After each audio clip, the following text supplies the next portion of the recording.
আপনারা যারা খরগোশ পোষেন আর খরগোশের বাচ্চা হওয়ার পরে এই যে খরগোশের মায়ের যে এইটা লোমগুলো, এই লোমগুলো যারা ফালাই দেন তাদের উদ্দেশ্যে আজকে আমি কিছু কথা বলতেছি।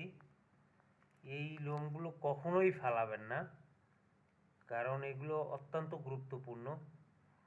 যেমন এই যে দেখেন, এখানে মশারা আসছিল ওদেরকে কামড়ানোর জন্য, মশারা লোমে বাইজা মরে আছে, ঢুকতে পারে নাই ভিতরে। ফাঁদের মতো কাজ করে লোমগুলো, অত্যন্ত সুন্দর একটা বিষয়। এই দেখেন বাচ্চাগুলো ঘুমায় আছে, আর ওর মা সময় হলে গিয়ে ওদেরকে ফিডিং করে। আর আপনারা যারা ভাবেন যে মায়েরা ফিডিং করায় না, আসলে এটা ভুল কথা।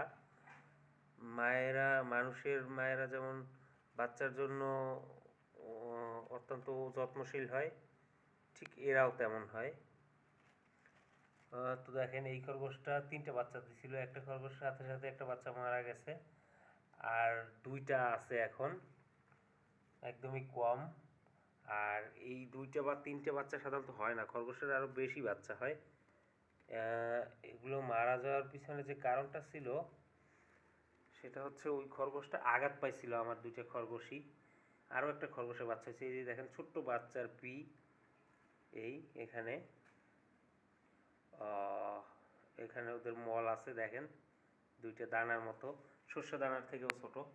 তো যাই হোক, এই আরেকটা খরগোশ আমি দেখাচ্ছি, আরেকটা খরগোশের বাচ্চা, ওই যে ওই খরগোশটার বাচ্চা কীভাবে বাসা নোংরা করে রাখছে দেখেন, অনেকটা নোংরা করে রাখছে। যাই হোক, খুব খারাপ অবস্থা। ওদেরকে ওয়াশরুম আর ব্যালকনি দেয় সাধারণত, কিন্তু এখন রুম দিচ্ছি, কারণ হচ্ছে বাচ্চা হয়েছে নতুন। এখানেও ঠিক একই দৃশ্য দেখেন বাচ্চাগুলো।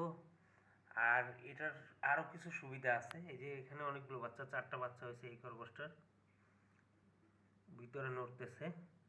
এখানে মশা ঢুকতে পারবে না, এই যে মশা একটা গেছে দেখেন, মশাটা কামড়াইতে পারবে না।